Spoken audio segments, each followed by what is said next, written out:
Welcome students, नए video पे स्वागत है।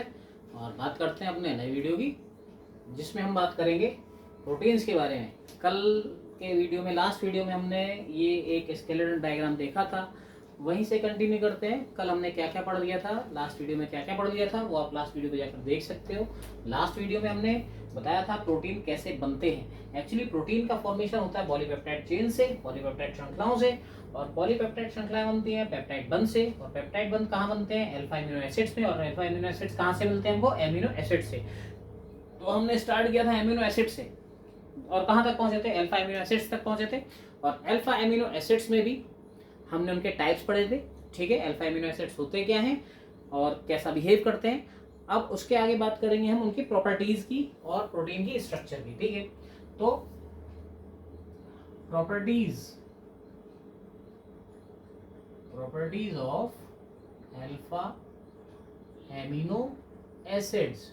ठीक है, तो कल हमने बात करी थी अल्फा एमिनो एसिड्स क्या होते हैं, जिसमें जो COOH ग्रुप है उसके एडजेसेंट कार्बन पर ही क्या प्रेजेंट हो? NH2 ग्रुप प्रेजेंट हो। तो ये होते हैं अल्फा एमिनो एसिड्स। ठीक है, इनको हम कहते हैं अल्फा एमिनो एसिड्स। ओके, अब यहाँ पर क्या होता है कि इनकी प्रॉपर्टीज क्या है। एक्चुअली ये एक क्रिस्टलाइन सॉलिड्स होते हैं। सेकेंडली, अब बात ये कि इनका नेचर कैसा होता है। नेचर के लिए हमारे पास जो है एक कॉन्सेप्ट है कि COOH ग्रुप है तो नेचर कैसा होगा? एसिडिक होना चाहिए। और NH2 ग्रुप है तो नेचर कैसा होना चाहिए? बेसिक होना चाहिए। अब एक ही कंपाउंड दोनों प्रॉपर्टीज कैसे शो कर सकता है? नहीं कर सकता। अब दूसरा हमारा पास रेमेडी ये है कि भाई COOH स्ट्रॉन्ग ग्रुप है तो इसकी मोस्टली प्रॉपर्टी कैसी होनी चाहिए? एसिडिक होनी चाहिए। बट ये भी सही नहीं है। एक्चुअली यहाँ पर एसिडिक और बेसिक दोनों ग्रुप प्रेजेंट होने के कारण क्या होता है, यहाँ पर अम्लीय और क्षारीय दोनों समूह उपस्थित हैं। इसीलिए इसकी प्रकृति जो है लवण के समान होती है, सॉल्ट्स के समान ये बिहेव करता है, सॉल्ट्स के तरीके से बिहेव करता है।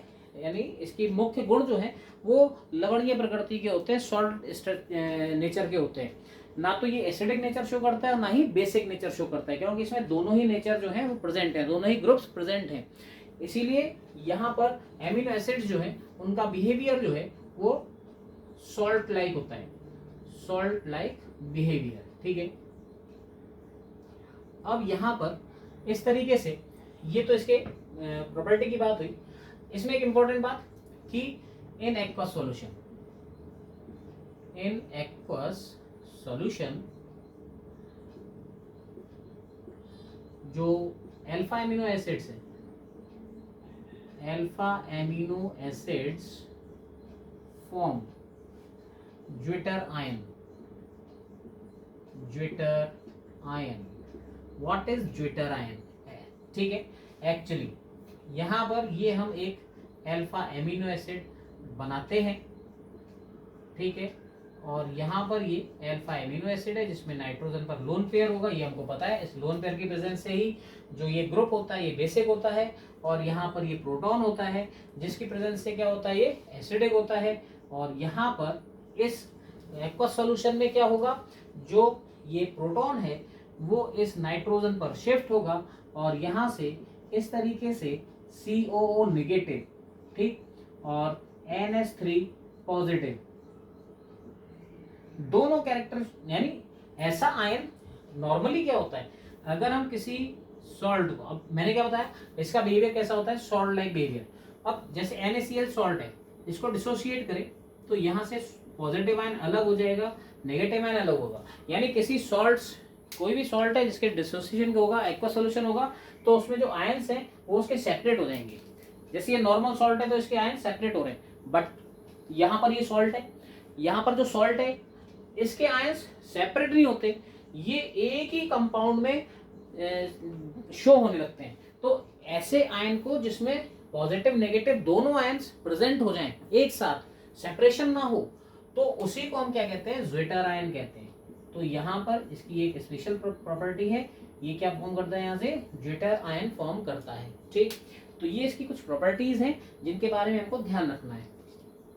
अब यहाँ पर एक बात और, एक कैरेक्टर और होता है इनमें कि जो अल्फा एमिनो एसिड्स है, alpha amino acids are optically active, alpha amino acids are optically active, sorry acids नहीं एक्टिव, ठीक है। ऑप्टिकली एक्टिव का मतलब है ये प्रकाशिक सक्रिय होते हैं, प्रकाशिक सक्रिय, ठीक है। ज्विटर आयन को हम कहते हैं उभयाविष्ट आयन, हिंदी में भी समझ लीजिए उभयाविष्ट आयन, हिंदी में थोड़ी भाषा क्लिष्ट है लेकिन आपको समझ में आनी चाहिए। उभयाविष्ट का मतलब ऐसा आयन जिसमें धनायन और ऋणायन दोनों उपस्थित हो, ठीक, उसको उभयाविष्ट आयन कहते हैं, अंग्रेजी में ज्विटर आयन कहते हैं। वैसे आप चाहो तो ज्विटर आयन भी लिख सकते हो, कोई परेशानी नहीं है, कई किताबों में लिखा भी हुआ है, ठीक है, ज्विटर आयन भी आप लिख सकते हो, कोई परेशानी नहीं है। अब बात आती है ऑप्टिकली एक्टिव। ऑप्टिकली एक्टिव का मतलब है यहाँ पर प्रकाशिक सक्रिय, और प्रकाशिक सक्रिय का मतलब होता है ध्रुवण घूर्णक, ठीक है, यानी जो अल्फा एमिनो एसिड्स होते हैं वो ध्रुवण घूर्णक होते हैं। क्यों होते हैं, ध्रुवण घूर्णकता क्यों प्रदर्शित करते हैं, क्योंकि उनमें सक्रिय कार्बन या किरेल कार्बन होता है। क्या होता है, किरेल कार्बन, ठीक है, जिसे असम्मित कार्बन भी कहते हैं। और किरेल कार्बन होने के कारण जो ये कैसा गुण दर्शाते हैं, ध्रुवण घूर्णक। अगर आपको इसके बारे में समझना है तो कार्बोहाइड्रेट में मैंने ग्लूकोज के लिए एक जगह एक्सप्लेन कर रखा है इसको, स्ट्रक्चर ऑफ ग्लूकोज में, उस वाले वीडियो में मैंने इसको एक्सप्लेन कर रखा है, आप वहां जाकर के देख सकते हो कि किरेल कार्बन क्या होता है, ध्रुवण घूर्णकता क्या होती है, प्रकाशिक सक्रिय क्या होते हैं। लेकिन यहाँ पर हमको देखना है alpha amino acids are optically active. Actually optically activity किसके कारण होती है, किरेल कार्बन के कारण। किरेल कार्बन क्या होता है, ऐसा कार्बन जिसकी चारों संयुक्तकों पर, चारों वैलेंसीज पर डिफरेंट ग्रुप्स जुड़े हों, ठीक। यहाँ पर हम देखते हैं किसी अल्फा एमिनो एसिड को, ठीक, और वो अल्फा एमिनो एसिड में हमको क्या ढूंढना है, किरेल कार्बन ढूंढना है। और किरेल कार्बन अभी आपको डिफाइन किया, किरेल कार्बन क्या होता है, जिसकी चारों संयोजकताओं पर भिन्न परमाणु या समूह उपस्थित हों। जैसे हम बात करते हैं R, COOH और NH2, ये एक अल्फा एमिनो एसिड है, इसमें आप देखो कितने कार्बन है, 1 2, ये एल्किल ग्रुप है, ठीक। अब इस कार्बन को आप देखो यहाँ पर, इसको अगर हम एक्सप्लेन ओपन करके लिखें तो COOH और यहाँ पर CH, यहाँ पर R और ये NH2, ठीक है। तो इस तरीके से यहाँ पर अगर हम देखें तो ये जो कार्बन है ये वाला, इसकी चारों वैलेंसीज पर डिफरेंट ग्रुप्स है, ये किरेल कार्बन है, ठीक। यानी कोई भी अल्फा एमिनो एसिड हो, कोई भी, वो उसमें किरेल कार्बन होगा और वो ऑप्टिकली एक्टिव होगा, वो ध्रुवित प्रकाश के तल को, पोलराइज्ड लाइट के प्लेन को क्लॉकवाइज या एंटी क्लॉकवाइज रोटेट करेगा, ठीक। अब यहाँ पर एक एक्सेप्शन क्या है यहाँ पर, कि एक ग्लाइसीन, एक अल्फा एमिनो एसिड होता है ग्लाइसीन, जिसको हम लिखते हैं COOH CH2 NH2, ये ग्लाइसीन है, ठीक है। और यहाँ पर ग्लाइसीन को अगर देखें तो COOH H NH2 इस तरीके से। अब यहाँ पर ये जो कार्बन है आप इसको देखो, क्या ये इसकी शर्त को पूरा कर रहा है। यहाँ पर क्या बताया था, ऐसा कार्बन जिसकी चारों संयोजकताओं पर भिन्न भिन्न क्रियात्मक समूह या भिन्न भिन्न परमाणु या समूह होने चाहिए, different kind of groups attach to 4 valencies of carbon. यानी किसी कार्बन की 4 वैलेंसीज पर चारों डिफरेंट ग्रुप होंगे, डिफरेंट एटम्स होंगे, तब वो किरेल होगा। लेकिन यहाँ पर क्या हो गया, यहाँ पर 2 भैया एक साथ आ गए, कौन से, 2 हाइड्रोजन आ गए और इसकी किरेलिटी को फिनिश कर दिया। तो यही एक्सेप्शन है, glycine is the only alpha amino acid which is optically inactive, ठीक है। तो इस तरीके से यहाँ पर ये ग्लाइसीन की थ्योरी है। तो ये 1 नंबर का क्वेश्चन है, which alpha amino acid is optically inactive, यानी कौन सा अल्फा एमिनो एसिड प्रकाशिक अघूर्णक है। ये अघूर्णक होता है, ये क्यों अघूर्णक है, क्योंकि इसमें किरेल कार्बन नहीं। किरेल कार्बन क्यों नहीं है, क्योंकि इसके कार्बन के 2 संयोजकताओं पर समान परमाणु है, 2 संयोजकताओं पर हाइड्रोजन परमाणु है, इसीलिए किरेल कार्बन नहीं है। और किरेल कार्बन क्या होता है, जिसकी प्रत्येक संयोजकता पर भिन्न भिन्न परमाणु या समूह उपस्थित होते हैं। यानी इसके अलावा जैसे यहाँ पर हम COOH CH NH2 और यहाँ पर CH3 लगाते हैं, ठीक है। तो यहाँ पर इस कार्बन की चारों संयोजकताओं पर भिन्न भिन्न परमाणु समूह हो गए, डिफरेंट काइंड ऑफ एटम्स और ग्रुप्स हो गए।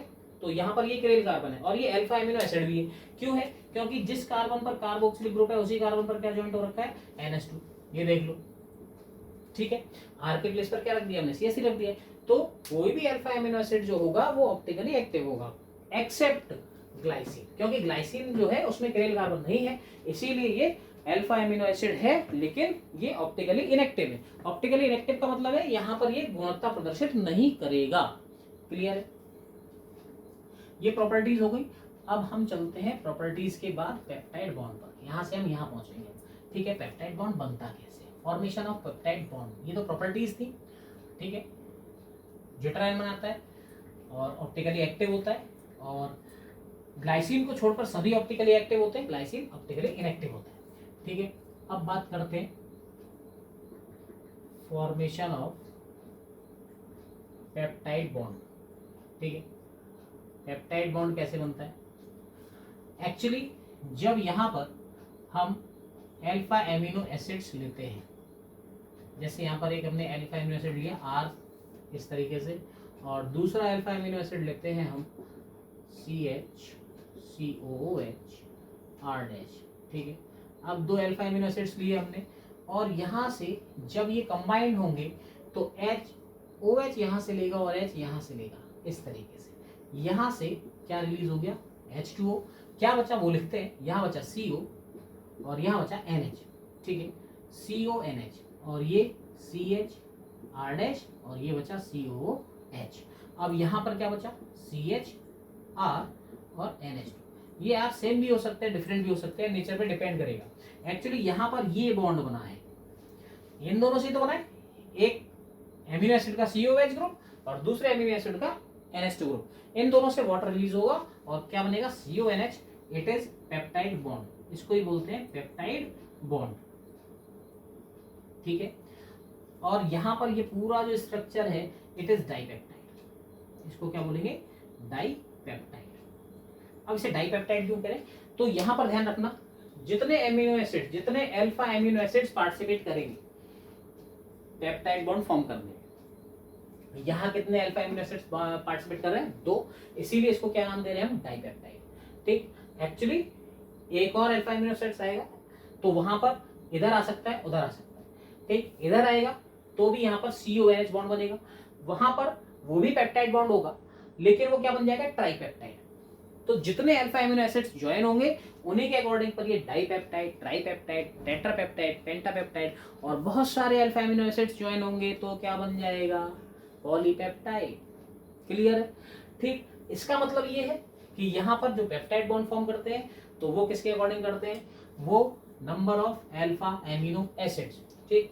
तो ये डाइपेप्टाइड, ट्राइपेप्टाइड, तो ये किस पर डिपेंड करेगा? On the basis of number of alpha amino acids, ठीक है, अल्फा एमिनो एसिड्स, ठीक। पेप्टाइड्स आर डिसाइडेड, ठीक है। यानी पॉलीपेप्टाइड होगा तो वहां पर अल्फा एमिनो एसिड्स का नंबर जो है वो बहुत ज्यादा होगा, कितना भी हो सकता है, 50, 100, 60, 70, 80, 100, 200, 300, 400, 500, 1000, कितना भी हो सकता है, वो अभी आगे एक्सप्लेन करेंगे उसके बारे में। लेकिन मेन बात क्या है कि जब भी दो अल्फा एमिनो एसिड्स जुड़ेंगे तो वो पेप्टाइड बॉन्ड से जुड़ेंगे। यहाँ पर जो दो अल्फा एमिनो एसिड्स के बीच में CONH बॉन्ड है, दैट इज पेप्टाइड बॉन्ड।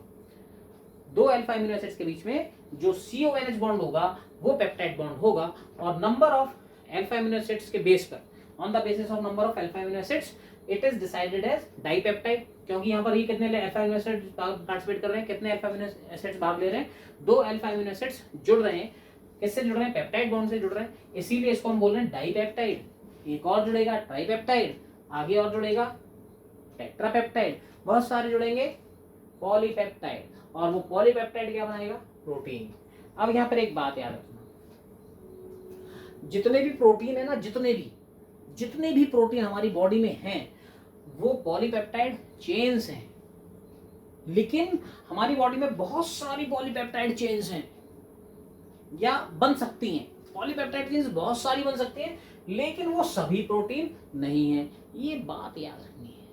कि all proteins are polypeptide but all polypeptide chains are not protein, यानी जितने प्रोटीन है वो सब पॉलीपेप्टाइड श्रृंखलाएं हैं, लेकिन जितनी भी पॉलीपेप्टाइड श्रृंखलाएं हैं वो सभी प्रोटीन नहीं है। ये क्या बात हुई? ये वही बात है जिसको हमको याद रखना है। क्यों याद रखना है? एक्चुअली ये आगे हम समझेंगे कि ऐसा क्यों है। ठीक है, तो कहने का मतलब क्या है कि बात सीधी सी है, जितने बच्चे पास आउट होते हैं नीट में, जेईई में, जितने बच्चे पार्टिसिपेट करते हैं, क्या सभी पास आउट होते हैं? नहीं, पास आउट उन्हीं में से होते हैं, पर क्या सभी पास आउट होते हैं? नहीं। ऐसा ही कुछ यहाँ पर है, all polypeptide chains are proteins, यानी जितने भी पार्टिसिपेट कर रहे हैं उन्हीं में से अचीवमेंट लेंगे, उन्हीं में से सिलेक्शन होंगे, लेकिन क्या सभी पॉलीपेप्टाइड्स अचीव कर लेंगे, सिलेक्ट हो जाएंगे? नहीं, यानी सभी स्टूडेंट सिलेक्ट नहीं होंगे, कुछ होंगे, और जो होंगे वो क्या होंगे? प्रोटीन्स होंगे। यानी जितने भी सिलेक्टेड स्टूडेंट्स हैं वो पार्टिसिपेट करेंगे, पार्टिसिपेट और भी करेंगे, लेकिन और सिलेक्शन नहीं होंगे। कुछ ऐसा ही चक्कर यहाँ प्रोटीन्स का और पॉलीपेप्टाइड्स का है, जिसका एक्सप्लेनेशन करेंगे अपने नेक्स्ट वीडियो में। ठीक है, आज हमने छोटी छोटी चीजें पढ़ी हैं और छोटे छोटे टॉपिक पढ़े हैं, उन्हीं के बेसिस पर आगे हम पॉलीपेप्टाइड और प्रोटीन में डिफरेंस समझेंगे, और डिफरेंस के आगे प्रोटीन की स्ट्रक्चर और प्रोटीन के टाइप समझेंगे। आज हमने जो समझे हैं वो प्रॉपर्टीज पढ़ी है और फॉर्मेशन ऑफ पेप्टाइड बॉन्ड पढ़ा है। आगे हम टाइप्स ऑफ प्रोटीन पढ़ेंगे और स्ट्रक्चर ऑफ प्रोटीन पढ़ेंगे, और प्रोटीन पॉलीपेप्टाइड होते हैं पर पॉलीपेप्टाइड प्रोटीन नहीं होते हैं, उसका एक्सप्लेनेशन समझेंगे। क्लियर है? यहाँ तक की बात आपको समझ में आती है? वीडियो अच्छा लगता है प्लीज शेयर कीजिए, लाइक कीजिए, सब्सक्राइब कीजिए। ठीक है, कोई दिक्कत है, कोई परेशानी है, कमेंट सेक्शन में आइए, कमेंट कीजिए। मिलते हैं अपने नेक्स्ट वीडियो में, तब तक के लिए गुड बाय।